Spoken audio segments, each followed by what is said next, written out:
கர்த்தராகிய இயேசு கிறிஸ்து நல்லவர். கர்த்தருடைய பரிசுத்த நாமத்துக்கு மகிமை உண்டாவதாக. 136வது சங்கீதத்தில் 23வது வசனத்தை நாம் வாசிக்கலாம். 136வது சங்கீதம் 23. நம்முடைய தாழ்வில் நம்மை நினைத்தவரை துதியுங்கள், அவர் கிருபை என்றும் உள்ளது. கிருபையின் ரகசியம் எதில் இருக்குது அப்படின்னா தாழ்மையில் இருக்குது. இந்த இடத்துல தாழ்மை அப்படின்னு இல்லைனாலும் தாழ்வு என்று இருக்கிறது. அதனுடைய அர்த்தமே என்னன்னு சொன்னால், நான் தாழ்ந்துட்டேன். ஏன்னா ஒவ்வொரு மனுஷனும் இன்றைக்கு தன்னுடைய சுயபலத்தில் ஓடி கர்ஜித்து கொண்டிருக்கிறான். ஆனால் நான் தாழ்ந்து விட்டேன், நான் ஒதுக்கப்பட்டு புறம்பே தள்ளப்பட்டு கிடந்தேன், என் கர்த்தருடைய கிருபை தான் என்னை தாங்கி இருக்கிறது என்கின்ற அந்த ஒரு உணர்வு தான் இந்த வார்த்தை. நம்முடைய தாழ்வில் நம்மை நினைத்தவரை துதியுங்கள், அவர் கிருபை என்றும் உள்ளது என்று சொல்லி இந்த கிருபையை குறித்த ஒரு ரகசியத்தை நாம் இங்கே பாடுவதை நாம் பார்க்கிறோம். இந்த 136வது சங்கீதம் முழுக்க முழுக்க தேவன் தம்முடைய ஜனங்கள் மேல் எப்படிப்பட்ட அவர் கிருபை உடையவராக இருக்கிறார் என்பதை குறித்து நாம் இங்கே பார்க்கிறோம். அதற்காக நான் கர்த்தரை ஸ்தோத்திரிக்கிறேன். அவருடைய கிருபை என்றென்றைக்கும் இருக்கிறது, அவருடைய கிருபை என்றும் உள்ளது. நல்லா கவனிங்க, கிருபையினுடைய ரகசியமே என்ன அப்படின்னு சொன்னால், ஒரு மனுஷன் கிருபையில் பரிபூர்ணப்பட்டிருக்கிறான், கிருபையை நல்லா உணர்ந்திருக்கிறான் என்று எந்த மனுஷனை உணர்ந்து கொள்ளலாம் அப்படின்னு சொன்னால், அந்த மனுஷனுடைய வாழ்க்கையில் தாழ்மை இருக்கும். இந்த தாழ்மை, கிருபையினுடைய ரகசியமே என்ன அப்படின்னா தாழ்மை. ஏனென்றால் கிறிஸ்து இயேசு தம்முடைய பிதாவாகிய தேவனுடைய சித்தத்தை செய்வதற்காக அவர் தம்மைத்தாமே வெறுமையாக்கி அடிமையின் ரூபம் எடுத்து அவர் மனுஷர் சாயலானார். மரண பரியந்தம், அதாவது சிலுவையின் மரண பரியந்தமும் கீழ்ப்படிந்தவராகி தம்மைத்தாமே தாழ்த்தினார்.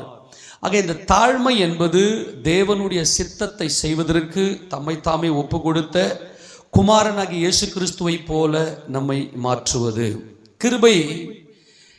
இந்த கிருபை நம்மை எந்த ஒரு பாவத்தையும் பாராமல், எந்த ஒரு அக்கிரமமோ துரோகமும் பாராமல் நம்மை உயர்த்தக்கூடியதாய், நம்மை வாழ வைக்கக்கூடியதாய் இருக்கிறது என்பதை நாம் நன்கு விளங்கி கொள்ள வேண்டும்.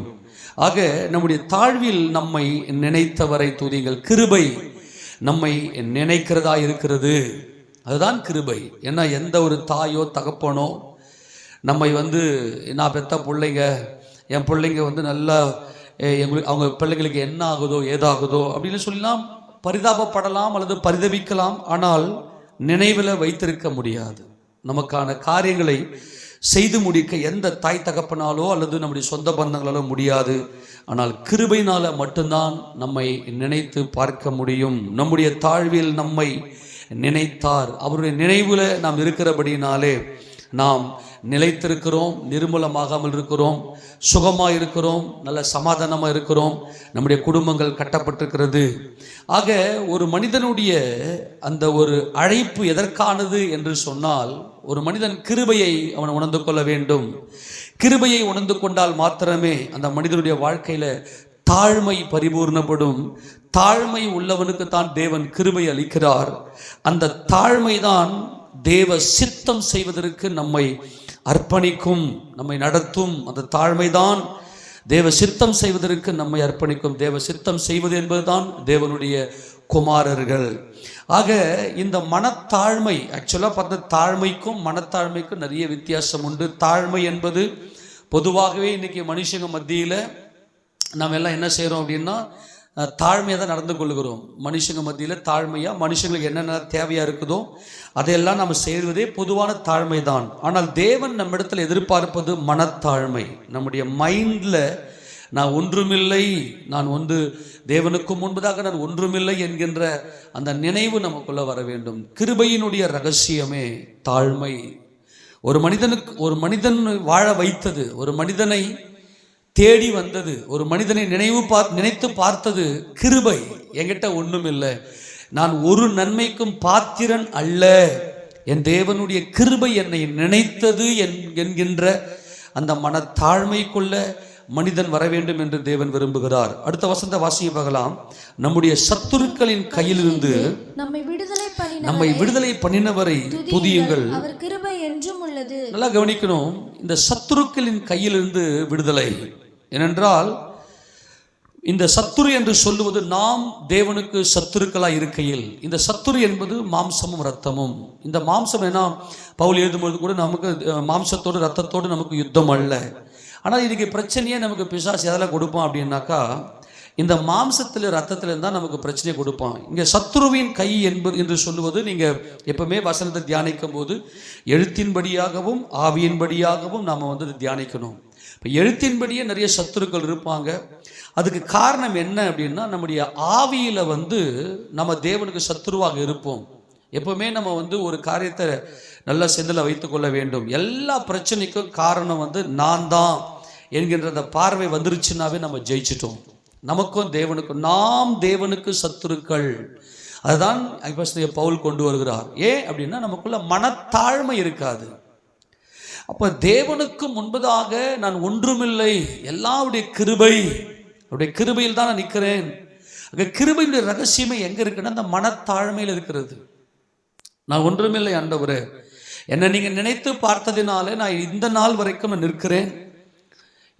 இதுவரைக்கும் நான் சுகத்தை பெற்றிருக்கிறேன், சமாதானமா இருக்கிறேன், சந்தோஷமா இருக்கிறேன், என் குடும்பமாக நிலைத்திருக்கிறேன் என்கின்ற அந்த உணர்வுல, அந்த மனதில் ஏற்படக்கூடிய தாழ்மை இருந்துச்சு அப்படின்னா, உண்மையிலே நமக்கு மனுஷங்க யாருமே சத்துரு கிடையாது. எப்பேற்பட்ட சத்துருக்களா இருந்தாலும் கர்த்தர் எல்லாரையும் நமக்கு சமாதானமாகும்படி செய்வார். நீதிமொழிகள் நம்ம பலமுறை வாசித்திருக்கிறோம் இல்லையா? ஒருவனுடைய வழிகள் கர்த்தருக்கு பிரியமா இருந்தால் அவருடைய சத்துருவையும் சமாதானமாகும்படி செய்வார். அப்ப நம்முடைய வழிகள் அவருக்கு பிரியம் என்று சொன்னால் அந்த மனத்தாழ்மை, கிருபையினுடைய ரகசியமே அந்த மனத்தாழ்மையில் தான் இருக்கிறது. அந்த மனத்தாழ்மை இதுதான் தேவன் நம்ம இடத்துல எதிர்பார்க்கிற ஒரு மாபெரும் எதிர்பார்ப்பு. என்னது? மனத்தாழ்மை. அந்த மனத்தாழ்மை என்ன? யான் தாழ்வில என்னை நினைத்து பார்த்தார். என் தேவனுக்கு முன்பதாக நான் ஒன்றுமில்லை, எல்லாம் என் தேவன் எனக்கு வைத்த கிருபை. இந்த கிருபையுடைய ரகசியத்தை நாம் உணர்ந்தால்தான் நாம் தேவனுடைய பிள்ளைகளாக பரிபூர்ணப்பட முடியும். மீகா 6:8 இதை குறித்து நல்லா சொல்றார். இந்த சத்துரு ஏன் இன்னைக்கு சத்துரு? மீகா 6:8 வாசிங்க. நம்ம கிட்ட ஆண்டவர் என்ன எதிர்பார்க்கிறார்? மனுஷனே, நன்மை இன்னதென்று அவர் உனக்கு அறிவித்திருக்கிறார். நியாயம் செய்து இரக்கத்தை சிநேகித்து உன் தேவனுக்கு முன்பாக மனத்தாழ்மையை நடப்பதே அல்லாமல் வேற எண்ணத்தை கர்த்தர் உன்னிடத்தில் கேட்கிறார். வேற எதை நான் கேட்கிறேன்? வேற எண்ணத்தை நான் கேட்கிறேன்? இதெல்லாம் கவனிங்க. தேவன் நம்ம இடத்துல எதிர்பார்க்காங்க. அங்க எப்படி ஆரம்பிக்கிறாருன்னா, மனுஷனே அப்படின்னு ஆரம்பிக்கிறாரு. மனுஷனே, நீ தேவனுடைய பிள்ளையாக மாற வேண்டும் என்று முடிக்கிறார். இந்த வசனத்துல பயங்கர ரகசியம் இருக்கு. ஆரம்பிக்கும் போது, மனுஷனே, கிருபையை உணர்ந்து கொள்ளாதவனே, நீ யாரா இருந்தாலும் சரி, உன் மேல நான் வைத்திருக்கிற இந்த கிருபையினால் தான் நீ நிற்கிறாய். இது நான் படைத்த உலகம், எல்லாவற்றையும் என்னுடைய சித்தத்தின்படி சிருஷ்டித்திருக்கிறேன். எனக்கு பிரியமானவனுக்கு எல்லாம் நான் இதை கொடுக்கிறேன். நான் உன் மேல பிரியம் வைத்திருக்கிறேன். நீ என்னை நோக்கி பார் என்று சொல்லி கர்த்தர் அங்க மனுஷனே என்று ஆரம்பித்து மனுஷனுக்கு தம்முடைய கிருபையை உணர்ந்து கொள்ளும்படியான அந்த மனத்தாழ்மையை உன் தேவன் என்று அங்க முடிக்கிறார். உன் தேவன், மனுஷனே, நன்மை இன்னது என்று அவர் உனக்கு அறிவித்திருக்கிறார். எது நன்மையாம்? எதுவாம்? நியாயம் செய்து இரக்கத்தை சிநேகித்து. நியாயம் செய்து, நல்லா கவனிங்க. நியாயம் செய்து என்பது நம்முடைய செய்கை என்பது கையை, நம்முடைய கிரியைகளை காண்பிக்கிறது, நம்முடைய வாழ்க்கையை காண்பிக்கிறது. உன் வாழ்க்கையில நீ நியாயம் செய், இரக்கத்தை சிநேகி. இரக்கத்தை சிநேகி என்பது, அதாவது இந்த அடையாளம் உன்னுடைய கையிலும் உன்னுடைய கண்களுக்கு நடுவிலும் இருப்பதாக. அப்ப நியாயம் செய்து என்பது உன் கையில் இருக்கணும். என்ன செய்யணும்? இரக்கத்தை நீ சிநேகிக்க வேண்டும். உன் குடும்பத்தில் இருக்கிறவர்களுக்கு நீ செய்யக்கூடிய நன்மை, நல்ல பயிற்சி எடுங்க, கிருபையை பயிற்சி எடுங்க. ஆண்டவர், நீ தேவனுடைய பிள்ளையாக இருப்பது உண்மையானால், உன் தேவனுக்கு முன்பதாக நீ மனத்தாழ்மையா இருப்பது உண்மையானால், கிறிஸ்து, நான் சாந்தமும் மனத்தாழ்மையுமா இருக்கிறேன். கிறிஸ்து தேவனுடைய குமாரனாக, அவர் தேவனுக்கு முன்பதாக மனத்தாழ்மை உடையவராக, அவர் தேவ சித்தத்தை செய்து முடித்தவராக இருந்தார். ஆனால் நாங்கள் மனுஷர்கள், மாம்சத்தோடும் இரத்தத்தோடும் இருக்கிறோம். அதனால மனுஷனே நீ கிறிஸ்துவை போல மாறு. அப்ப என்ன செய்யணும்? நீ நியாயம் செய். என்ன நியாயம் செய்? யாரெல்லாம் எனக்கு நன்மை தேவையா இருக்கிறது, எனக்கு வேண்டும் என்று இருக்கிறார்களோ அவர்களுக்கு நீ நியாயம் செய்து இரக்கத்தை சிநேகி. இரக்கம்தான் தேவனுடைய மார்க்கம், இரக்கம்தான் ஆபிரகாமுடைய மார்க்கம். எல்லாரும் மேல இரக்கமாயிரு, இரக்கத்தை சிநேகி, நியாயத்தை செய். அதுதான் உன் தேவனுக்கு முன்பதாக நீ மனத்தாழ்மையாய் நடப்பது. நல்லா பயிற்சி எடுங்க. ஒரு மனிதன் தேவனுடைய கிருபையில அவன் பரிபூர்ணப்பட்டிருக்கிறான் என்பதை நாம் எப்படி அறிந்து கொள்ளலாம் என்றால், அவன் மனத்தாழ்மைக்குள்ளாக போகும். ஒரு மனுஷன் எந்த அளவுக்கு தன்னை தாழ்த்துகிறானோ தேவனுக்கு முன்பதாக அந்த மனதில் தாழ்மை இருக்கணும். அந்த மைண்ட்ல, உன் கண்களுக்கு நடுவே ஞாபகக்குறி என்பது என் ஆண்டவராகி இயேசு கிறிஸ்துவின் இரத்தத்தினாலே நான் மீட்கப்பட்டிருக்கிறேன், அவருடைய கிருபையினாலே. ஆக்சுவலா கிருபைனாவே என்ன அப்படின்னா, இயேசுவுடைய ரத்தம், அவருடைய சிலுவை பாடுகள், அவர் எனக்காக அவர் சிலுவையில் யாவையும் செய்து முடித்திருக்கிறார் என்பதுதான் அந்த கிருபை. இதை நம்ம பயிற்சி செய்வோமே ஆனால், நல்லா கவனிங்க, இந்த பயிற்சின்னு அடிக்கடி சொல்கிறேன் அப்படின்னா, நம்மெல்லாம் என்ன செய்கிறோம்னா வசனத்தை உட்காந்து கேட்குறோம். வசனத்தை கேட்டுட்டு என்ன செய்யறோம்னா இங்கேயே விட்டு போயிடுறோம். அதை என்ன செய்யணும்னா, இன்றைய செய்தியில், இன்றைக்கு தேவனுடைய சமூகத்தில் கர்த்தர் எனக்கு என்ன சொல்லி கொடுத்துருக்கிறார், நான் இப்போ என்ன செய்யணும் அப்படின்னு சொல்லி நம்ம என்ன பண்ணோம், இதை பயிற்சி எடுக்கணும். என் சத்துருக்களுக்கு முன்பதாக அப்படின்றார். என் சத்துருக்கின் கைக்கு என்னை நீங்களாக்கி என்னை விடுவித்தார் என்றார். ஏன் அப்படின்னா, நான் தேவனுக்கு முன்பதாக சத்துருவா இருக்கிறேன், ஆனாலும் அவருடைய கிருபை என்னை வாழ வைத்திருக்கிறது என்பதை, அவருடைய கிருபையினால் என்னை மீட்டு கொண்டார் என்பதை உணர்ந்து இருப்போமே ஆனால் நமக்கு சத்துருவே கிடையாது. நான் சொல்றதை புரிஞ்சுக்க முடிந்து கொள்ளுதா? ஆமேனா? மனத்தாழ்மை, உன் தேவனுக்கு முன்பதாக மனத்தாழ்மை. இப்போ நிறைய பேர் என்ன பண்ணுவாங்கன்னா, எனக்கு ஏகப்பட்ட சத்துருக்கள், எனக்கு மாமியார் சத்துரு, மருமக சத்துரு, மாமனார் சத்துரு, என் கணவனே எனக்கு சத்துரு, இன்னைக்கு என் மனைவி எனக்கு சத்துருன்னு சொல்றதுக்கு காரணம் என்ன? ஏன் அவங்களால மனதில் சமாதானமாக இருக்க முடியல அப்படின்னா, தேவனுக்கு முன்பதாக மேட்டிமை. கிருபையினுடைய ரகசியமே மனத்தாழ்மையில தான் இருக்கிறது. ஒரு மனுஷன் தன்னை மனத்தாழ்மைக்குள்ளாக அவன் கொண்டு வருவானே ஆனால், அவன் மனதுக்குள்ள ஒரு தாழ்மை இருக்குமே ஆனால், அவன் மேல பரிபூர்ண கிருபை இருக்கும். கிருபை இல்லாமல் ஒரு மனுஷனால் வாழ முடியாது. அன்பானவர்களே, இந்த பிரபஞ்சமே கிருபை, ஒவ்வொரு மனிதனும் கிருபை. இந்த கிருபையில ரகசியம் எதில் இருக்குது அப்படின்னாக்கா, அந்த மனிதனுடைய மனத்தாழ்மையில் இருக்கிறது. அந்த ரகசியத்தை அவன் எதில் போய் அவன் தேட வேண்டும் என்றால், அந்த ரகசியம், அந்த கிருபையினுடைய அந்த மனத்தாழ்மையை எதில் பெற்றுக்கொள்ள முடியும் அப்படின்னா, அந்த மனிதன் சத்தியத்தை அறிய வேண்டும். இதெல்லாம் ஒன்னோடு ஒன்றா கரெக்டாக லிங்க்ல இருக்கும். நல்லா கவனிக்கணும். ஒரு மனிதனுக்குள்ள பரிபூர்ண கிருபையில் அவன் நிலைத்திருக்க வேண்டும். அந்த பரிபூர்ண கிருபையில் அவன் நிலைத்திருக்கிறான் என்பதற்கான அடையாளம் என்னவென்றால் அவனுடைய மனத்தாழ்மை. அந்த மனத்தாழ்மையை அவன் எப்படி பெற்றுக்கொள்ள முடியும் என்றால், அவன் சத்தியத்தில் அவன் பரிபூர்ணமாய் நிலைத்திருக்க வேண்டும். சத்தியத்தை அறிகிற அறிவு அந்த மனிதனுக்குள்ள நல்ல நிலைத்திருக்க வேண்டும். அதுதான் இரக்கத்தை சிநேகித்து என்பது அதனுடைய அர்த்தமாக இருக்கிறது. மனுஷனே, நன்மை இன்னது என்று அவர் உனக்கு அறிவித்திருக்கிறார், நீ நியாயம் செய். உன் சகோதரன் யாரையும் துக்கப்படுத்தாத, துன்பப்படுத்தாத, உன் கடமையை செய். உனக்கு யார் யாருக்கெல்லாம் நீ நன்மை செய்ய வேண்டும் என்று இருக்குதோ, இன்னைக்கு பிள்ளைங்க பார்த்தீங்கன்னா அப்பா அம்மாவுக்கு கீழ்ப்படியறதில்லை, அப்பா அம்மாவுக்கு கீழ்ப்படியாமல் தாறுமாறா போகிறது. இன்னைக்கு எத்தனையோ தாய் தகப்பன் மாதிரி பிள்ளைங்க மேலே கரிசனை கிடையாது, பிள்ளைங்களை பற்றின நினைவு கிடையாது. எத்தனையோ தாய்மார்களை நான் பார்த்துருக்கிறேன். எனக்கு என் சந்தோஷம் தான் முக்கியம், என் பிள்ளைங்க எப்படின்னா போட்டோம் சொல்லி கேள்விப்பட்டிருக்கிறேன், கேட்டிருக்கிறேன், டைரக்டாக சொல்லியே கேட்டிருக்கிறேன். இதுதான் அநியாயம் செய்வது. அவர்களை பாதுகாத்து பராமரித்து நடத்த வேண்டும் என்கின்ற அந்த ஒரு பொறுப்பு நமக்கு இருக்குது. எத்தனையோ தாய் தகப்பன்மார் இன்னைக்கு நியாயம் செய்வது கிடையாது. காரணம், அவர் இரக்கத்தை சிநேகிக்கவில்லை. ஆக உன் தேவனுக்கு முன்பதாக மனத்தாழ்மை. என்னைக்கு தேவன், அவர் என் தேவன், கர்த்தர் சொல்லுவார் உயிர் தந்துட்டு மகதலேனா மரியாள் கிட்ட, நீ போய் என் சகோதரருக்கு போய் சொல்லுங்க, உன் தேவனிடத்திற்கும் என் தேவனிடத்திற்கும் உங்கள் தேவனிடத்திற்கும், என் பிதாவினிடத்திற்கும் உங்கள் பிதாவினிடத்திற்கும் என்று சொல்லுவார். ஆக உன் தேவன் அப்படின்னு சொல்ற அந்த பொசிஷன்ல நம்ம வரணும் அப்படின்னா, அது கிருபையின் பரிபூர்ணத்தில் நாம் நிலைத்திருக்க வேண்டும்.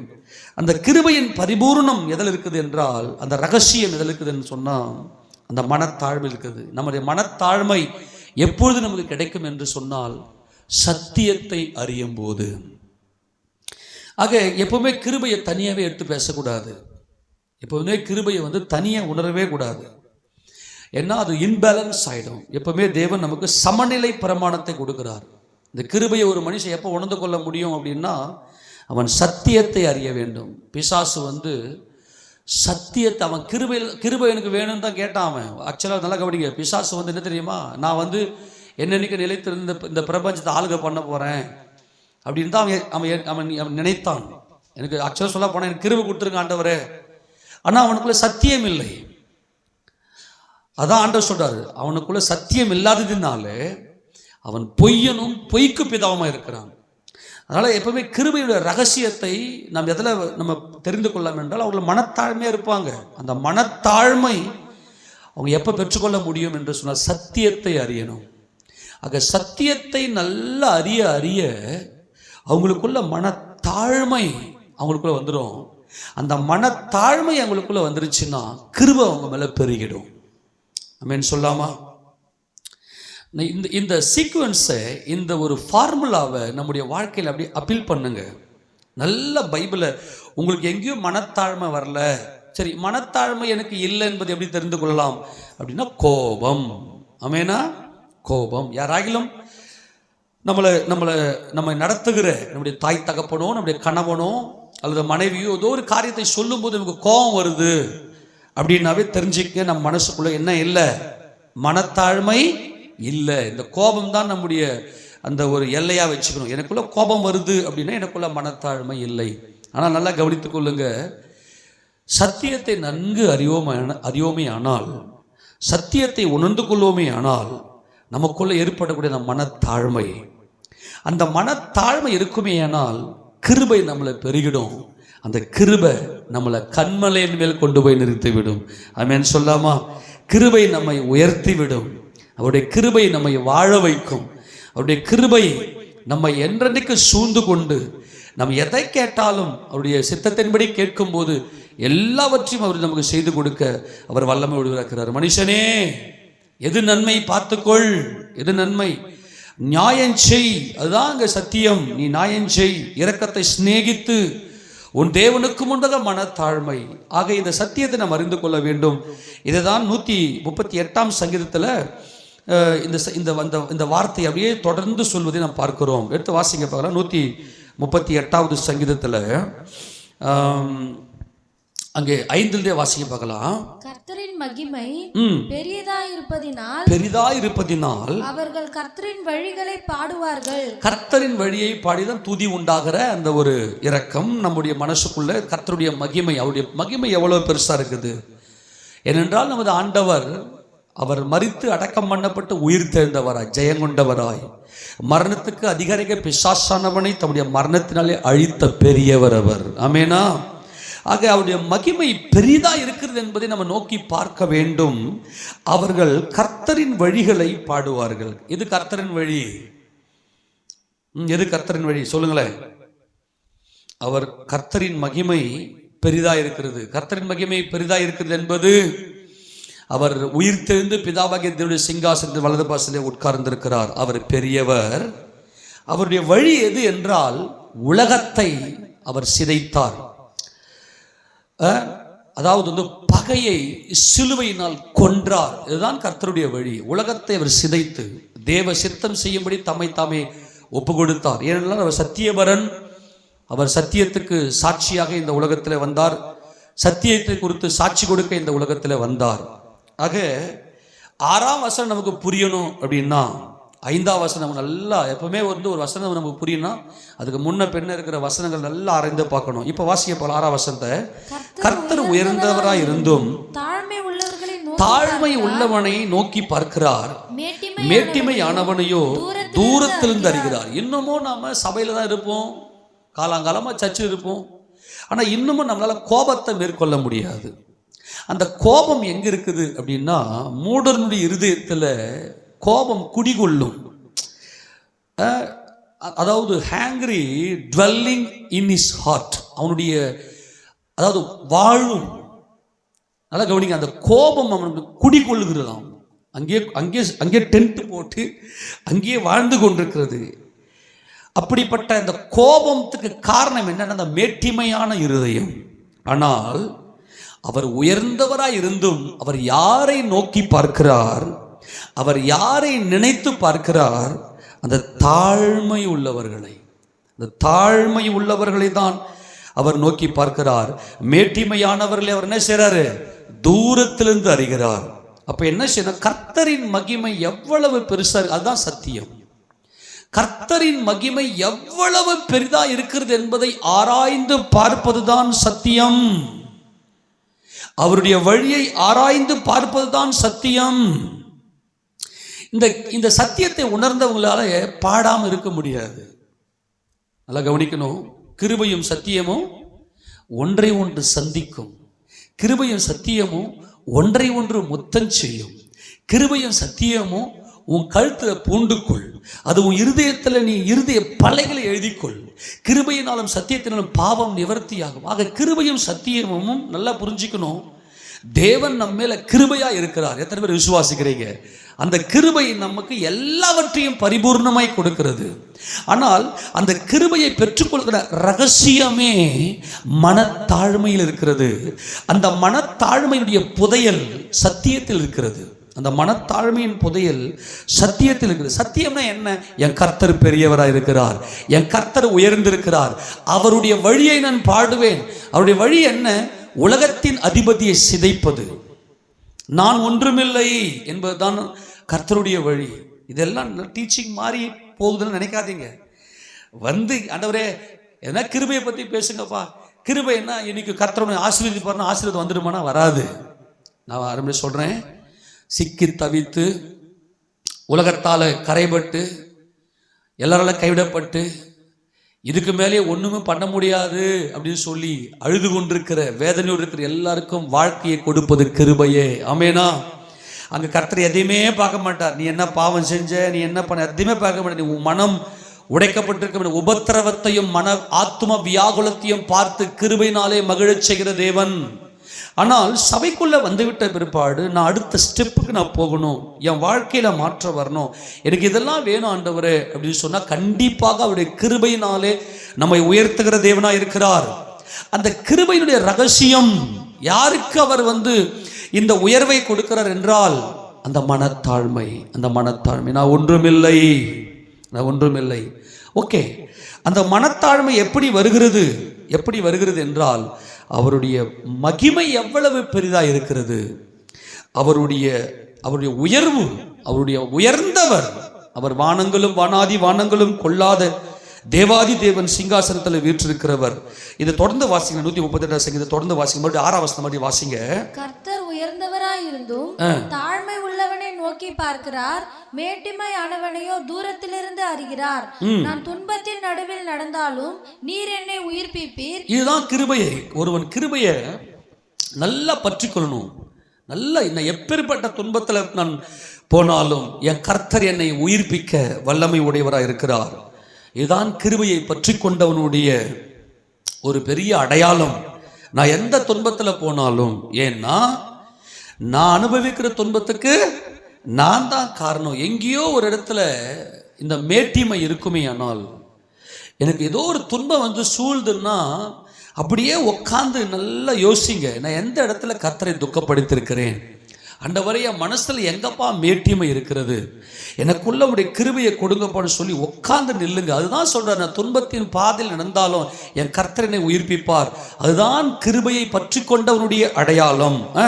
என் சத்துருக்களின் கோபத்துக்கு விரோதமாக உமது கையை நீட்டுவீர், உமது வலதுகரம் என ரட்சிக்கும். என் சத்துருன்னாவே கோபம், என் சத்துருன்னாவே கோபம். நல்லா புரிஞ்சுக்கணும். இந்த மனமேட்டிமை இருந்துச்சுன்னாவே கோபம் அங்கே குடி கொண்டிருக்கும். அங்கே கோச்சு சில பேர் பார்த்து ஒரு சின்ன வார்த்தை சொன்ன சரன்னு கோச்சிக்குவாங்க. அதுதான் பேய்த்தனம், அதுதான் பொய்யன், அதுதான் பொய் உள்ள இருக்கும். அவன் பொய்யனும் பொய்க்கு பிதாம இருக்கிறான். தன்னுடைய கிரியைகளை குறித்து யாராகிலும் ஏதாகிலும் ஒரு விமர்சனம் கொடுத்தால் அதை மனத்தாழ்மையோடு நின்று பொறுமையாக சகிக்கிறாங்க பார்த்தியா, அதுதான் மனத்தாழ்மை, அதுதான் கிறிஸ்து. கிறிஸ்து தமக்கு முன்பாக வைக்கப்பட்ட சந்தோஷத்தின் பொருட்டு அவர் அவமான நிந்தையை அவர் சகித்தார். அவர் அது எண்ணவில்லை, அவமானத்தை எண்ணாமல் சிலுவையை அவர் சகித்தார். ஆக என் சத்துரு கோபப்படுவான் ஆண்டவரே, ஆனால் நானோ உம்முடைய கிருபையை நம்பியிருக்கிறேன். எப்படிப்பட்ட துன்பத்தின் பாதையில் நான் போனாலும் என்னை உயிர்ப்பிக்க நீர் வல்லவராய் இருக்கிறீர். இப்ப சொல்றாரு பாருங்க கிருபையினுடைய ரகசியத்தை. 8ஆம் வசனத்தை வாசிங்க பார்க்கலாம்.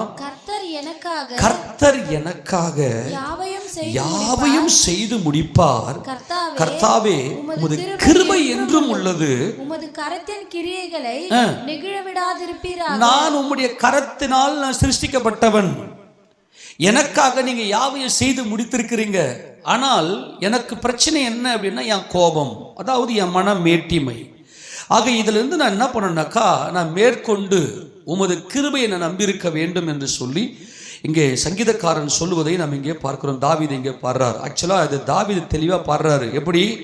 உமது கிருபையை நான் நம்பியிருக்கிறேன் ஆண்டவருடைய கிருபை என்றைக்கும் இருக்கிறது. உமது கரத்தின் கிரியையாக என்னை என்ன பண்ணாதீங்க, நெகிழ விடாதீங்க அப்படின்னு சொல்லி அவர் இங்கே ஆண்டவர் சமூகத்தில் அர்ப்பணிக்கிறதை நாம் பார்க்கிறோம். இன்னைக்கு சத்துருக்கள், நல்லா கவனிங்க, இன்னைக்கு நம்மை சத்துருக்கள் சூழ்ந்திருக்கிறாங்க, எனக்கு சத்துரு இருக்கிறாங்க அப்படின்னு சொல்றாங்கன்னாவே அவங்க இன்னும் கிருபையில் பூர்ணப்படலை. இந்த கிருபை இருந்துச்சு அப்படின்னா உங்களுக்கு யாருமே சத்துரு இருக்க மாட்டாங்க. அந்த கிருபையும் சத்தியமும் நன்கு நல்லா உணர்ந்து கொள்ள வேண்டும். இதை தாவீதை நீங்கள் பார்த்தீங்கன்னா கவனிங்க, தாவீதுடைய வாழ்க்கையிலே பார்த்தீங்கன்னா ஆக்சுவலாக இந்த பரிபூர்ண கிருபையை பெற்றுக்கொண்டவர் யார் என்றால் தாவீது. ஏனென்றால் தம்முடைய ஜனமாகி இஸ்ரவேலுக்கு தாவீதை அவர் ராஜாவாக முடிசூட்டினதை நாம் பார்க்கிறோம். அது மாத்திரமல்ல, தாவீதையும் முடிசூட்டிட்டு, ஓகே தாவீதே நீ நல்லா கிருபையில் நல்லா கிருபையை பற்றி கொண்ட, நான் உன்னை இஸ்ரவேலுக்கு ராஜாவாக்கினேன் அப்படின்னு சொல்லிட்டு விட்டுறாம தாவீதுடைய சந்ததிக்கே அந்த சிங்காசனத்தை கொடுத்தாரு. பார்த்தீங்களா? நல்லா கவனிங்க. இப்போ சவுலை ராஜாவாக்குனது கூட பார்த்தீங்கன்னா தேவனுடைய கிருபை தான். எத்தனை பேர் விசுவாசிக்கிறீங்க? நீங்கள் சவுலுடைய அழைப்பை நீங்கள் பார்த்தீங்கன்னா ஆச்சரியமாக இருக்கும். சவுலுடைய அபிஷேகமும் சவுலுடைய தெரிந்து கொள்ளும் போது ஆச்சரியமாக இருக்கும். அதுவும் கிருபை தான்.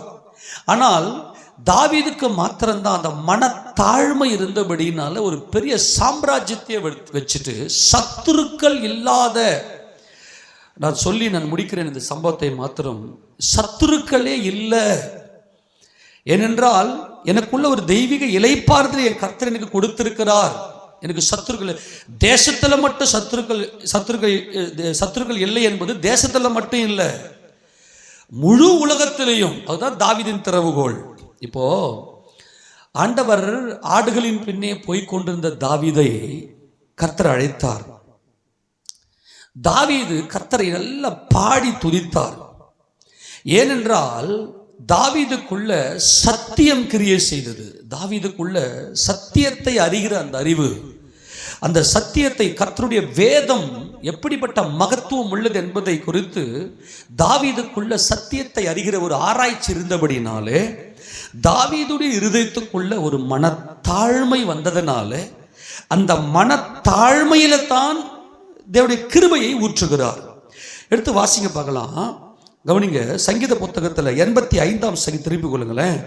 இந்த கிருபையும் சத்தியத்தையும் எப்படி அவர் பின்னி பிணைந்து அவர் அதை மேற்கொண்டார். வாசிங்க பார்க்கலாம். 10:85-10 வாசிங்க பார்க்கலாம். கிருபையும் சத்தியமும் ஒன்றை ஒன்று சந்திக்கும், நீதியும் சமாதானமும் ஒன்றை ஒன்று முத்தம் செய்யும். நல்லா கவனிக்கணும். இந்த கிருபையும் சத்தியமும் ஒன்றை ஒன்று சந்திக்கும். எப்பொழுதுமே நம்முடைய தேவன் சமநிலை பிரமாணத்தில் இருக்கிறவர். நீ பைபிளை நல்ல ஆராய்ச்சி பண்ணாம, பைபிளை ஆராய்ந்து பார்க்காம, கர்த்தருடைய வேதத்தை ஆராய்ந்து பாராமல் உங்களுடைய இருதயத்துக்குள்ள மனத்தாழ்மை வராது. அந்த மேட்டிமை, அந்த பொய் உங்களை விட்டு போகாது. அப்போ இன்னைக்கு நமக்குள்ள இன்னைக்கு என் வாழ்க்கையில் ஒரு சமாதானமே இல்லை, என் வாழ்க்கையில் ஒரு நீதியை செய்ய முடியல அப்படின்னு சொல்லும்போது என்ன ரீசன் அங்கே வெளிப்படுதுன்னா, இந்த கிருபையும் சத்தியமும் ஒன்றை ஒன்று சந்திக்கும். இயேசு கிறிஸ்து ஏதோ ஒன்று மட்டும் நம்ம பார்க்கக்கூடாது. ஒரு பார்வையை மட்டும் நம்ம பார்க்கக்கூடாது. ஒன்றை ஒன்று சந்திக்கும் என்பது அது ஒன்றோடு ஒன்றை கலந்தது. அப்போ இந்த கிருபையும் சத்தியமும் ஒன்றை ஒன்று சந்திக்கும். அப்படி சந்திக்கிற கிறிஸ்து இயேசுவை நீங்க நோக்கி பார்ப்பீர்களேயானால் நீதியும் சமாதானமும் மொத்தம் செய்யும். இந்த மொத்தம் என்பது தெய்வீக சமாதானம். அது பிதாவாகிய தேவனை முகமுகமாய் தரிசிக்கிற அந்த அனுபவம் தேவராஜ்யத்தை காண்பிக்கிறது. சவுல், நல்ல கவனிங்க, சவுல் என்றாகிலும் ஒரு நாள் என் சத்துருவாகி இந்த தாவீதை கொன்று போட்டுட்டு என் சந்ததியாகி யோனத்தானை நான் ராஜாவாக்கணும்னு சொல்லி அவன் மாம்சத்தில் முயற்சி செய்கிறான். ஆனால் இஸ்ரவேல் தேவனுடைய ராஜ்யம், அது இஸ்ரவேலுக்கு தேவனே ராஜாவாக இருக்கிறார். இப்போ சவுல் தாவீதை கொன்றுவிட வேண்டும். பெலிஸ்தியன் கூட சவுலுக்கு பிரச்சனை கிடையாது. பெலிஸ்தியர்ல எனக்கு வெளியே இருக்கிற எதிரில் எனக்கு பிரச்சனையே இல்லை. இந்த இஸ்ரவேலுக்கு, சமஸ்த இஸ்ரவேலுக்கு நான் ராஜாவாகணும், நான் ராஜாவா இருக்கிறேன், எனக்கு பின்னாடி யோனத்தான் ராஜாவாகணும். அப்படி யோனத்தானை தொடர்ந்து அப்படியே யார் சந்ததி இந்த சமஸ்த இஸ்ரவேலை பிடித்து கொள்ள வேண்டும் என்று சொல்லி அவன் மன மேட்டிமையிலே அலைகிறான். அன்பானவர்களே, நாம் தேவனுடைய கிருபையை பெற்றுக்கொள்ள வேண்டுமேயானால் நீதியும் சமாதானமும் ஒன்றை ஒன்று முத்தம் செய்யும் என்கின்ற அந்த மகிமைக்குள்ளே நாம் கடந்து போக வேண்டுமேயானால் நாம் செய்ய வேண்டிய ஒரே ஒரு காரியம், சத்தியத்தை அறிந்து அவரை துதிக்கிற துதி உண்டாயிருச்சுன்னா கிருபை நம்ம மேல பூர்ணமாய் பெருகிடும். ஆக தாவீது ஆடு மேய்க்கிற ஒரு மெய்ப்பனாக அவர் இருந்தார். கர்த்தர் இந்த யூதா கோத்திரத்துல இந்த தாவீதினுடைய வம்சத்தை அவர் வேறு பிரித்தெடுக்கிறார். ஆண்டவர் ஆபிரகாமுக்கு வாக்குத்தத்தம் கொடுத்திருந்தார், உன் சந்ததியில ராஜாக்கள் பிறப்பார்கள் என்று சொல்லி. ஆமென் சொல்லாமா? அந்த ஆபிரகாமுடைய அந்த சந்ததியில அங்கே இஸ்ரவேலுக்கு இருக்கிற 12 கோத்திரத்துல அவர் யூதா கோத்திரத்தை அவர் தெரிந்து கொண்டார். ஆனால் இந்த யூதா கோத்திரத்துல எந்த சந்ததி, யாருடைய வம்சம் ராஜ கோத்திரமாக தெரிந்து கொள்ளப்படும் என்கின்ற வெளிச்சம் அநேகருக்கு சந்தேகமா இருந்துச்சு. ஆனால் கர்த்தர் அந்த கிருபையை பரிபூர்ணமாய் தாவீதின் மேலே பொழிந்தருள பண்ணினார். ஆமென் சொல்லாமா? காரணம் என்னன்னா, தாவீதுக்குள் இருந்த அந்த மனத்தாழ்மை. தாவீதுக்குள்ள எப்படி அந்த மனத்தாழ்மையை அவர் பயிற்சி செய்தார், எப்படி அந்த மனத்தாழ்மை தாவீதுக்குள்ளே வந்துச்சுன்னு சொன்னா, இந்த சத்தியம், அவருடைய வேதத்தின் மேல் அவர் அவ்வளவு மன உற்சாகத்தோடு இருந்தபடினாலே, அந்த மனத்தாழ்மையை தாவீது பயிற்சி செய்தபடினாலே, அந்த மனத்தாழ்மையை தாவீது அணிந்து கொண்டபடினாலே, கிருபையும் சத்தியமும் ஒன்றை ஒன்று சந்திக்கும், நீதியும் சமாதானமும் ஒன்றை ஒன்று முத்தம் செய்யும் என்கின்ற தேவனுக்கு பிள்ளை, தேவனுடைய பிள்ளை நான் என்கின்ற அந்த முத்தம் செய்யும் என்கின்ற அனுபவத்தை இங்கே தாவீது பெற்றுக்கொண்டார். அதான் நீங்க 19ஆம் சங்கீதத்தில் பார்த்தீங்கன்னா, இந்த வேதத்தை குறித்த, சத்தியத்தை குறித்த அந்த வெளிச்சத்தை தாவீது அங்கே பாடுவதை நாம் பார்க்கிறோம். ராகத்தலைவனுக்கு ஒப்புவிக்கப்பட்ட தாவீதின் சங்கீதம் அப்படின்னு சொல்லிட்டு 7ஆம் வசனம் வாசிக்க பார்க்கலாம். கர்த்தருடைய வேதம் குறைவற்றதும் ஆத்துமாவை உயிர்ப்பிக்கிறதுமா இருக்கிறது. இந்த ஆத்துமாவை உயிர்ப்பிக்கிறது என்பதுதான் மனமேட்டிமை, அந்த கோபம், என் சத்துரு எனக்கு இருக்கிறாங்க, இந்த பார்வையெல்லாம் மாற்றுவது எது என்றால் அவருடைய வேதம் என்னை உயிர்ப்பிக்கிறது. நான் துன்பத்தின் பாதையில் நடந்தாலும் என் கர்த்தர் என்னை உயிர்ப்பிப்பார். ஏனென்றால் அவருடைய கிருபை என்றென்றைக்கும் உள்ளது. ஏனென்றால் அவருடைய வேதம் குறைவற்றது, எந்த ஒரு குறையும் இல்லை. நல்லா கவனிக்கணும், கர்த்தருடைய வேதத்துல எந்த ஒரு குறையும் இல்லை, எந்த ஒரு முரண்பாடும் இல்லை. நீங்க தொடர்ந்து வாசித்தீங்கன்னா அவருடைய வேதத்தை குறித்து பயங்கரமா பேசுவார். கர்த்தருடைய சாட்சி சத்தியமும் பேதையை ஞானியாக்குகிறதுமா இருக்கிறது. கர்த்தருடைய நியாயங்கள் செம்மையும் இருதயத்தை சந்தோஷிப்பிக்கிறதுமா இருக்கு. இருதயத்துக்கு சந்தோஷம் வேற எங்குமே கிடையாது. நீ எவ்வளவு உலகத்தில் இருக்கக்கூடிய ஆடம்பர ஐஸ்வர்யத்தை அல்லது கவர்ச்சியான பொருட்களை எல்லாம் நாம் எவ்வளவு அனுபவித்தாலும் அதெல்லாம் நம் மனசுக்கு சந்தோஷத்தைவே கொடுக்காது. அன்பானவர்களே, கர்த்தருடைய வேதம் மட்டும்தான் நமக்கு சந்தோஷத்தை கொடுக்கும். கர்த்தருடைய கற்பனை தூய்மையும் இந்த கண்களை தெளிவது என்பதுதான் தேவனை முகமுகமாய் பார்க்கிற அந்த பார்வை. என் கண்கள் அந்த மனத்தாழ்மை. அன்பானவர்களே, தேவனை நாம் முகமுகமாய் தரிசிக்க வேண்டுமே ஆனால் நம் மேல தேவனுடைய கிருபை பெருக வேண்டும். அந்த கிருபை என்பது கிருபையும் சத்தியமும் ஒன்றை ஒன்று சந்திக்கும். அது நமது ஆண்டவராகிய இயேசு கிறிஸ்து. ஏனென்றால் நியாயப்பிரமாணம் மோசேயின் மூலமாய் வந்தது, கிருபையும் சத்தியமும் இயேசு கிறிஸ்துவின் மூலமாய் உண்டானது. ஆக இந்த கிருபை சத்தியம் என்பது இயேசு கிறிஸ்து. இங்க தாவீது நோக்கி பார்த்தது நமது ஆண்டவராகிய இயேசு கிறிஸ்துவையே. ஆமென் சொல்லுவோமா? ஆக கண்களை தெளிவிக்கிறது என்பது கிறிஸ்து இயேசுவை தன்னுடைய இருதயத்தில் தரித்து கொண்டார். அல்லேலூயா. கர்த்தருடைய கற்பனை தூய்மையும் கண்களை தெளிவிக்கிறதுமா. கண்ணு தெளிஞ்சிச்சு, தாவீதுக்கு கண்ணு தெளிஞ்சிருச்சு. பிதாவை முகமுகமாய் நோக்கி பார்க்கிறார். சத்துருவே இல்லை, எல்லாரையும் முகமுகமாய் நோக்கி பார்க்கிறார். அவருக்கு வெக்கமே இல்லை, கூச்சமே இல்லை. அந்த முகமுகம் என்பதில் தான் மகிமை இருக்கிறது. அவருடைய கண்கள் தெளிந்திருக்கிறது என்கின்ற ரகசியத்தை இங்கே நமக்கு வெளிப்படுத்தி கொடுக்கிறார். என்றால் கிருபையும் சத்தியமும் இயேசு கிறிஸ்துவினால் உண்டானது.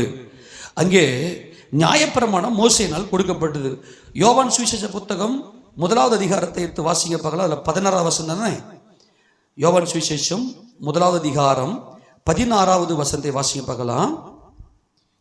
அவருடைய பரிபூரணத்தினால் நாம் எல்லாரும் கிருபையின் மேல் கிருபை பெற்றோம். நாம் எல்லாரும் கிருபையின் மேல் கிருபை பெற்றோம். அவருடைய பரிபூரணம் என்பதுதான் அவர் கிருபையாய் நம்மை ஒப்பு கொடுத்தார். சிலுவையில் ஒப்பு கொடுத்த, சிலுவையில் தம்மை தாமே ஒப்பு கொடுத்த, சிலுவையில் நமக்காக யாவையும் செய்து முடித்த அந்த கிருபை தான் பரிபூரணம். ஏனெனில் எப்படி எனில் நியாயப்பிரமாணம் மோசேயின் மூலமாய் கொடுக்கப்பட்டது, கிருபையும் சத்தியமும் இயேசு கிறிஸ்துவின் மூலமாய் உண்டாயின. ஆக இங்க கிருபையும் சத்தியம் என்று பழைய ஏற்பாட்டில் சொல்லப்பட்டிருக்கிற அத்தனையுமே, வேதத்தில் சொல்லப்பட்டிருக்கிற அத்தனையுமே யாரை குறித்து சொல்லப்பட்டிருக்குது அப்படின்னா நமது ஆண்டவராகிய இயேசு கிறிஸ்துவே. அல்லேலூயா. அதுதான் அவருடைய மகிமை பெரிதா இருக்கிறது. கர்த்தர் உயர்ந்திருக்கிறார். இந்த பார்வையெல்லாம் இங்கே தாவீது பார்ப்பதற்கு காரணம் என்னவென்று சொன்னால் அந்த சத்தியம். அந்த சத்தியத்தினால் அவருக்குள்ள மனத்தாழ்மை. என் கர்த்தர் என்னை உயர்த்த வல்லமை உடையவர் என்று அவர் மனத்தாழ்மை. எனக்கு ஆச்சரியமாக இருக்கிறது தாவீதை குறித்து. ஏனென்றால் ஆபிரகாமுக்கு தேவன் வாக்குத்தத்தங்களை கொடுத்தார். உன் சந்ததிக்கு இந்த தேசத்தை கொடுப்பேன், உன் சந்ததியில் ராஜாக்கள் எழும்புவார்கள்னு. ஏறக்குறைய ஆபிரகாமிலிருந்து நீங்க தாவீது வரைக்கும் நீங்க பார்த்தீங்கன்னா ஏறக்குறைய ஒரு 1500 ஆண்டு காலம்னு வச்சுக்கோங்களேன். ஒரு 1500 ஆண்டு காலம், 1500 ஆண்டு காலமாக நீங்க பார்த்தீங்கன்னா யாருமே தேவன் தேடி பார்க்குற, ஆபிரகாமுக்கு அப்புறம் தேடி பார்க்குற யாருமே அந்த மனத்தாழ்மைக்குள்ள வரல, அந்த கிருபையை உணர்ந்து கொள்ள முடியல. நல்லா கவனிங்க. ஏறக்குறைய ஒரு 1500 அல்ல, ஒரு 1000 வருஷம்னு வச்சுக்கங்களேன். 1000 வருஷம் சரியா. ஆபிரகாமிலிருந்து மோசே வரைக்கும் ஒரு 500 வருஷம், மோசேலேருந்து தாவீது வரைக்கும் ஒரு 500 வருஷம்னு வச்சுங்க. ஒரு 1000 வருஷம். 1000 வருஷமா நீங்க பார்த்தீங்கன்னா யாருமே அந்த கிருபையை சுதந்திரத்துக் கொள்வதற்கு ஆட்கள் இல்லை. காரணம் மனத்தாழ்மை இல்லை. காரணம் சத்தியத்தை அவர்கள் ஆராய்ந்து பார்க்கவில்லை. எது இந்த சத்தியம் என்றால் கிருபையின் சத்தியம். அது நமது ஆண்டவராகிய இயேசு கிறிஸ்து. அப்போ தாவீதுக்கு சத்துருக்களே இல்லை என்கின்ற அந்த ஒரு இலைப்பாறுதலை தேவன் தாவீதுக்கு கொடுத்ததுக்கு காரணம், தன்னுடைய சத்துருவாக இருந்த சவுலையே சத்துருவா பார்க்கல. எல்லோரும் ஆமென் சொல்லுங்க பார்க்கலாம். தம்முடைய சத்துருவாக இருந்த சவுலையே தாவீது சத்துருவாக பார்க்கல. அதுதான் தாவீதுடைய மனதுக்குள் இருந்த மனத்தாழ்மை. என் கர்த்தருக்கு முன்பதாக நான் இருக்கிறேன், என் கர்த்தருக்கு முன்பதாக நான் இருக்கிறேன். நம்ம எல்லாரும் தேவனுக்கு சத்துருக்களாக இருக்கிறோம். நம்முடைய தாழ்வில் நம்மை நினைத்து பார்த்தார். நான் என் தேவனுக்கு முன்னாக நிற்கிறேன் என்ற அந்த பார்வையில் அவர் இருந்தபடினால தாவீதுக்கு சத்துருக்களே இல்லை. இப்போ சவுல் மரித்து போயிட்டாரு. இஸ்ரவேலுக்கு அடுத்த ராஜா யாருன்னே தெரியாம முழிச்சுக்க நிற்கிறாங்க. நல்லா கவனிங்க. சவுலுக்கு ஒவ்வொரு நாளும் பயந்து ஓடிக்கொண்டிருந்தார். ஆனால் எப்பொழுதுமே தேவனுக்கு முன்னால் நிற்கிறேன் என்கின்ற அந்த வெளிச்சம் தாவீதுக்குள்ள இருந்ததுனால தாவீதுக்குள்ள எப்போதுமே ஒரு பயம். நல்லா கவனிங்க. தாவீதுக்குள்ள எப்பொழுதுமே ஒரு தேவ பயம். என் கர்த்தர் என்னை சிருஷ்டித்தவர், எனக்காக யாவையும் செய்து முடித்தவர், அவருடைய கையின் கிரியை நான், அவர் என் வாழ்க்கையில் என்ன செய்யறதை செய்யட்டோன்னு சொல்லி கர்த்தராகிய இயேசு கிறிஸ்துவை குறித்த அந்த பரிபூர்ண ரகசியத்தை அவர் அறிந்திருந்தபடியினாலே இப்போ தாவீதை ராஜாவாக்க வரும்போது தேசத்துல எங்குமே சத்துரு கிடையாது. ஏன்னா ஒரு ராஜ்யம் எப்ப பலப்படும், ஒரு தேசத்துல இருக்கிற ஒரு ராஜ்யம் எப்ப பலப்படும் அப்படின்னா மெயின் அந்த தேசத்தினுடைய இராணுவம். அந்த தேசத்தினுடைய இராணுவம் எந்த அளவுக்கு வலிமையா இருக்கிறதோ அந்த அளவுக்கு அந்த ராஜா வலிமை உள்ளவர். உண்மையா இல்லையா? ஆமெனா? இப்ப பாத்தீங்கன்னா அமெரிக்கா இன்னைக்கு உலக வல்லரசு. ஏன் அமெரிக்கா உலக வல்லரசுனா அமெரிக்கா கிட்ட பயங்கரமான இராணுவ தளவாடங்கள்.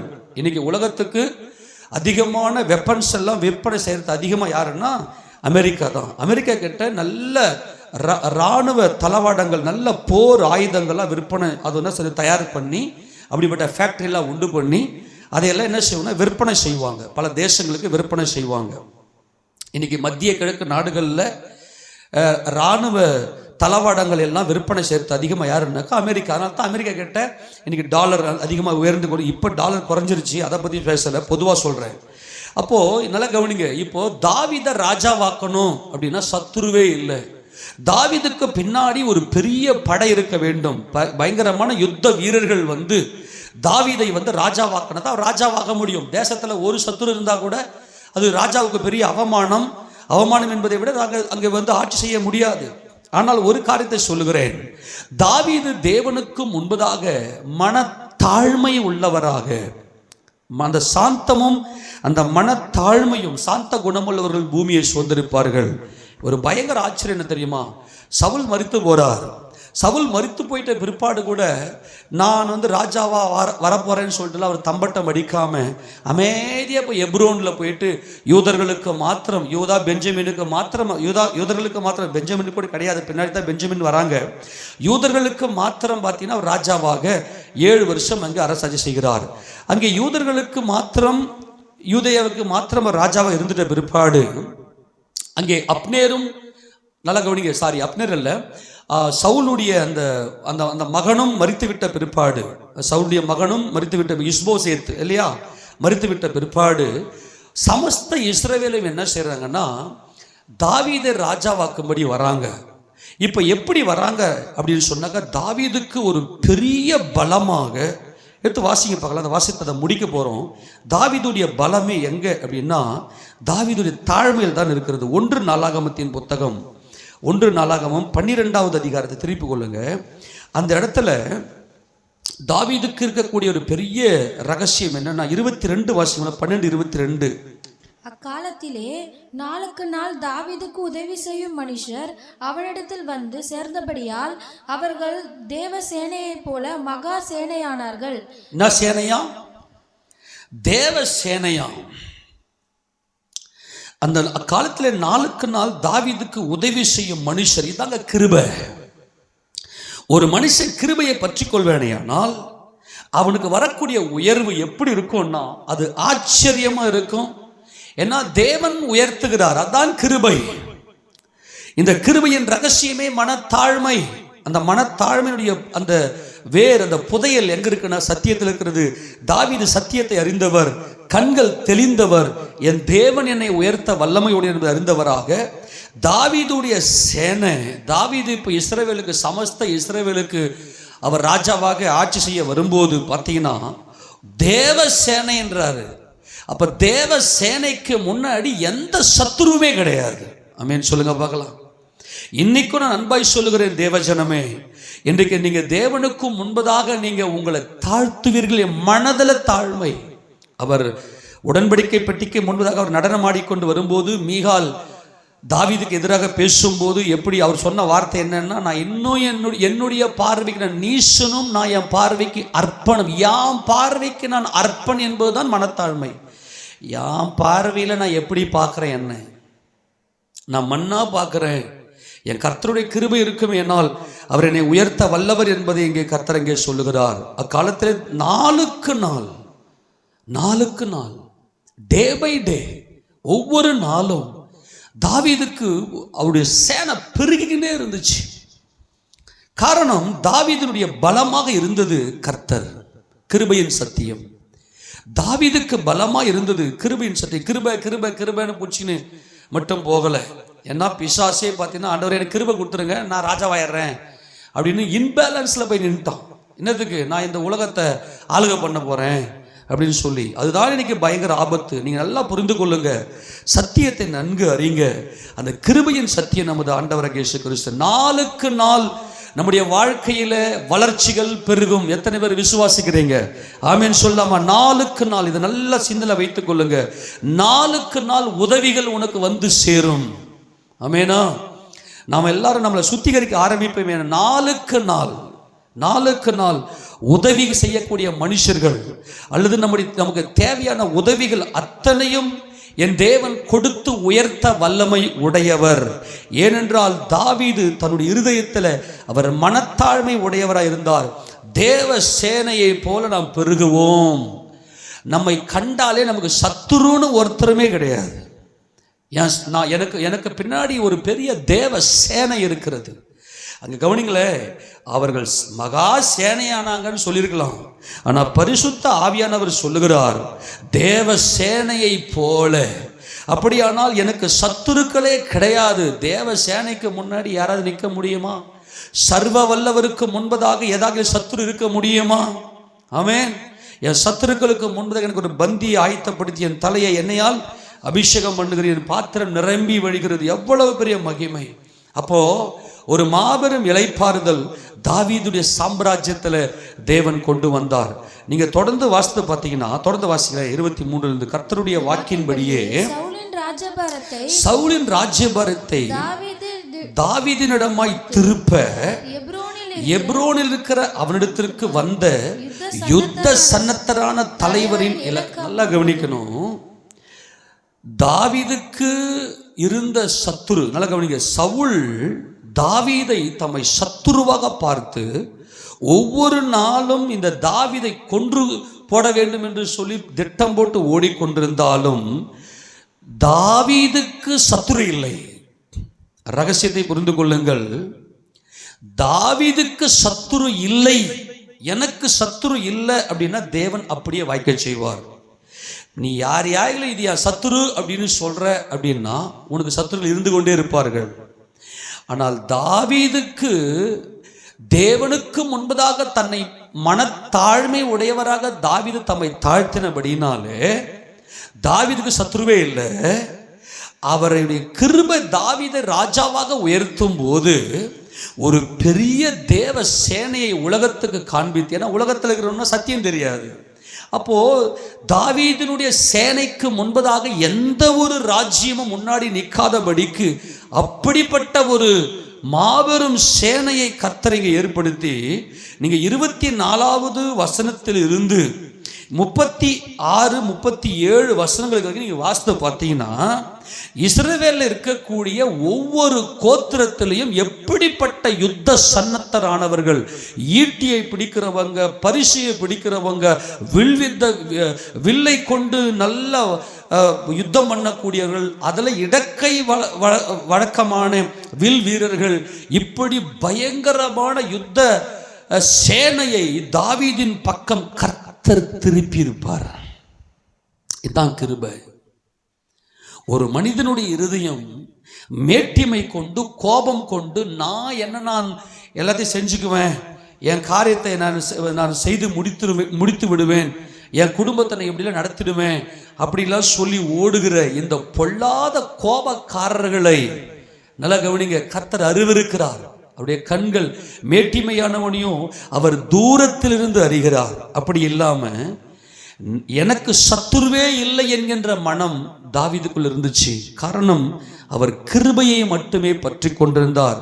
அவர் மனதுக்குள்ள ஒரு நல்ல மனத்தாழ்வு இருந்துச்சு. அதனால கர்த்தர் இவ பார்த்தீங்கன்னா தாவீதுடைய சிங்காசனத்தில் உட்கார வைக்கும் போது சத்துருவே, தாவீதுக்கு முன்னாடி சத்துருவே இல்லை என்கின்ற நிலையை கொண்டு வந்தார். எத்தனை பேர் நான் சொல்றது புரிஞ்சது? ஆமேனா?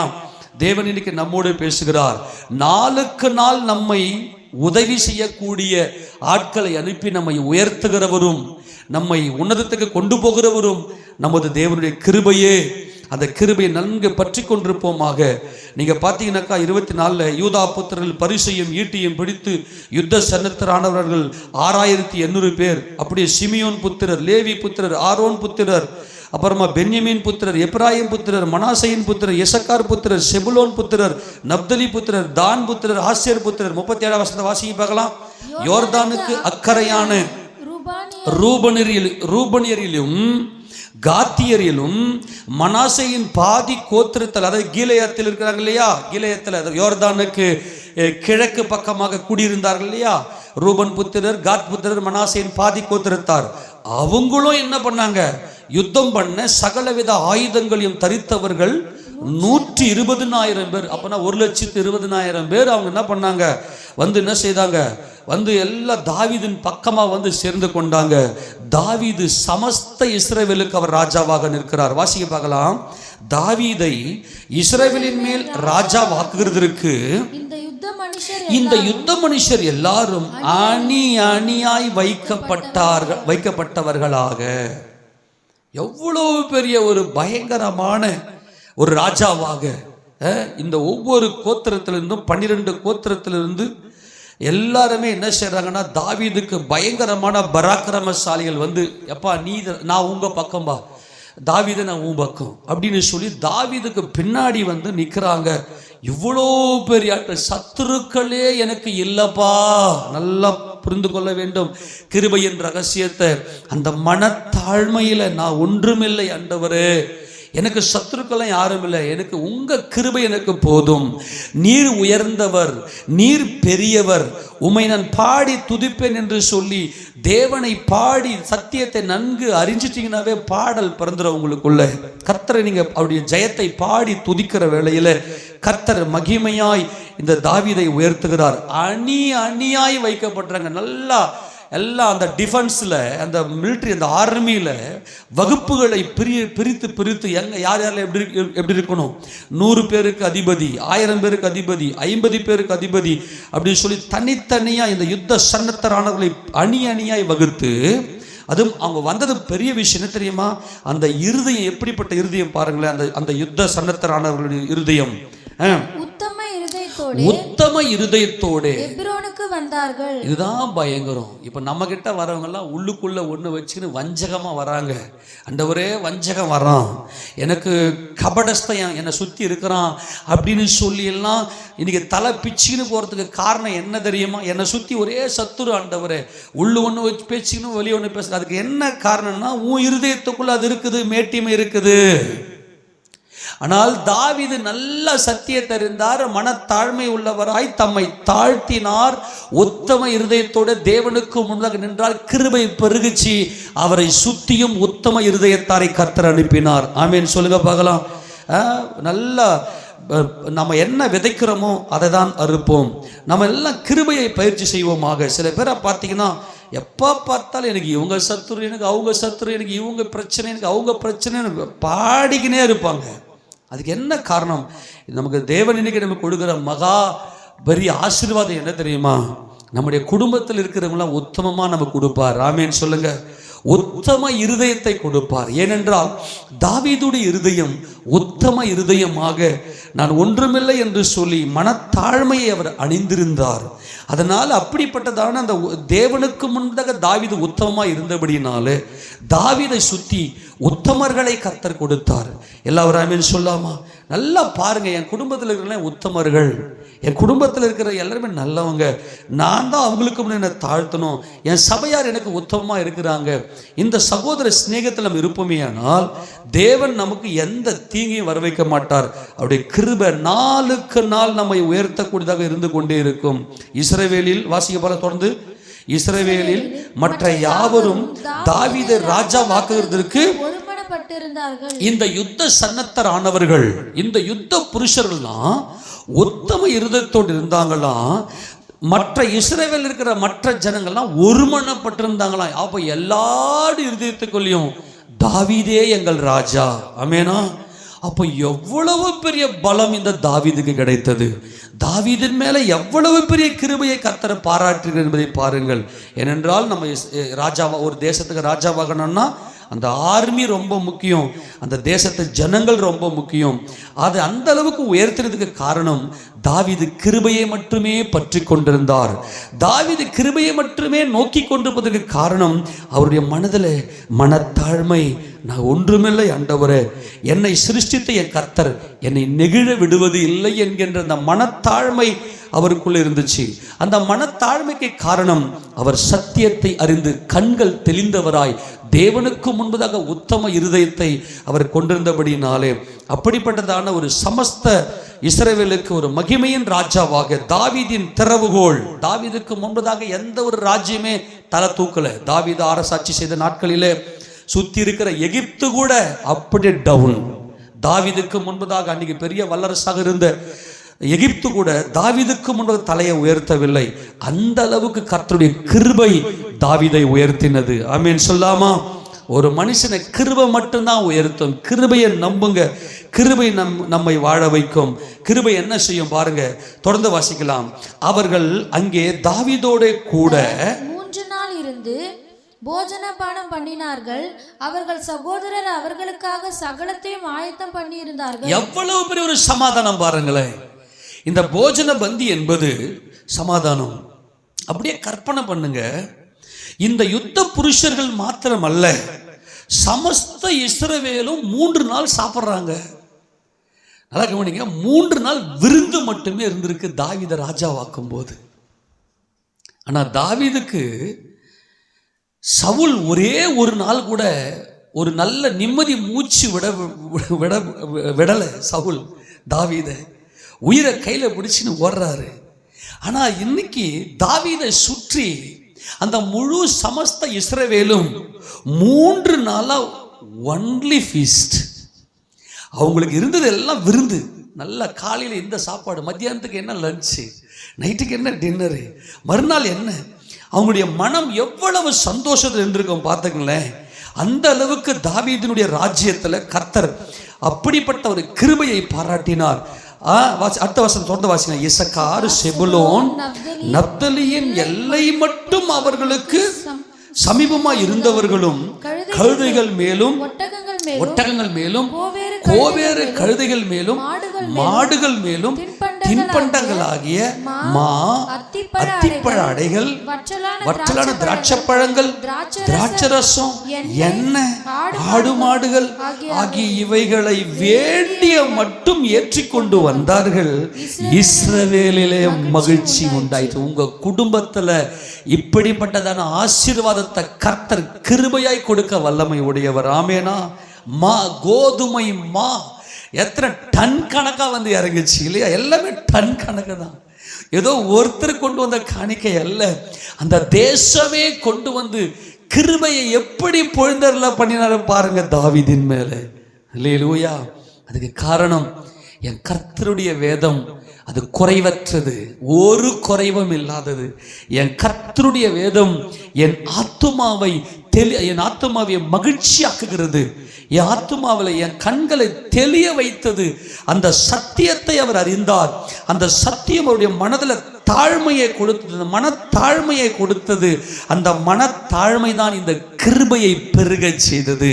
அந்த கிருபையில் ஒருவேளை சாப்பாட்டுக்கு கூட வழி இல்லாமல், எப்பாடே நாபால் கிட்ட போயிட்டு கொஞ்சம் தான் வாங்கிக்கணும் வாங்கடா, நம்மளாம் பசியாக இருக்கிறோன்னு சொல்லி தன்னுடைய வாலிபர்களை அனுப்பின தாவீதுக்கு எவ்வளோ பெரிய கிருபை இல்லை. எல்லாரும் ஆமென் சொல்லாமா?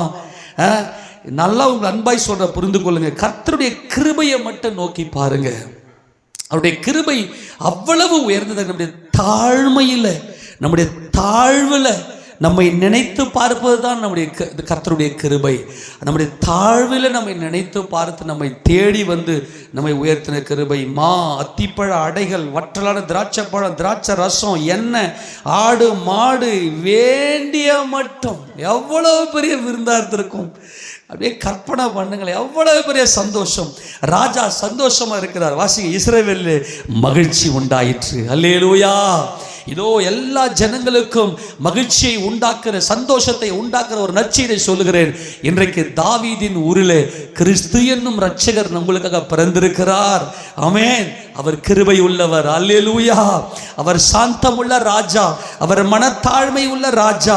இஸ்ரவேலிலே மகிழ்ச்சி உண்டாயிற்று, உங்க குடும்பத்துல மகிழ்ச்சி உண்டாயிற்று. ஆமென். உண்டாயிற்றுன்னு அர்த்தம். அவர்தான் மகிழ்ச்சி. இது நித்திய மகிழ்ச்சி. நித்திய மகிழ்ச்சி உங்க தலைமையில் இருக்கும். உங்க குடும்பத்துல உங்க குடும்பத்துல எதுவுமே குறைவில்லை. அத்திப்பழம், அடைகள், வற்றான திராட்சை பழங்கள், திராட்சை ரசம், எண்ணெய், ஆடு மாடு, சகல விதமான ஆசீர்வாதத்தையும் தேவன் கொடுத்து அவரை மகிழ்ச்சியை உண்டாக்குகிற தேவனாக இருக்கிறார். எப்போ மகிழ்ச்சி வந்துச்சு? எல்லாம் வந்துச்சு. வீட்டில் இது குறையாதுங்க. கர்த்தருடைய கிருபையை நம்பி வருகிற நம்முடைய வீட்டில் இந்த பரிபூர்ணமான ஆசீர்வாதங்களை கொடுத்து நம்மை உயர்த்த வல்லமை உடையவராக இருக்கிறார். அதுக்கு காரணம் தாவீதினுடைய மனத்தாழ்மை. அந்த மனத்தாழ்மைக்கு காரணம் தாவீது சத்தியத்தை அறிந்து கண்கள் தெளிந்தவராய் அந்த தேனை குடித்தார். தேன் கண்களை தெளிவிக்கிறதா இருக்கிறது. இந்த சத்தியத்தினாலே அவருடைய மனம் தாழ்மையாக இருந்தபடினாலே அவருடைய வாழ்க்கையில இவ்வளோ பெரிய மகிழ்ச்சி. இந்த தாவீதின் மூலமாய், தாவீதின் நிமித்தமாய் அந்த முழு இஸ்ரவேலிலும் மகிழ்ச்சி உண்டாயிற்று. தாவீது சிங்காசனத்தில் அமர்ந்து தம்முடைய ஜனங்களுக்கு நீதியும் நியாயமும் செய்தார். அவ்வளவு பெரிய கிருபையை தாவீதுக்கு கொடுத்தார். இந்த தாவீதின் மேல 18ஆம் சங்கீதத்தில் வாசித்துல முடிக்கலாம். இந்த மகிழ்ச்சி எப்படி பெருக பண்ணினார்? 18ஆம் சங்கீதம் 50வது வசனத்துல வாசிக்கும் போது, தாம் ஏற்படுத்தின ராஜாவுக்கு மகத்தான ரட்சிப்பை அளித்து தாம் அபிஷேகம் பண்ணின தாவீதுக்கும் அவன் சந்ததிக்கும் சதா காலமும் கிருபை செய்கிறார்.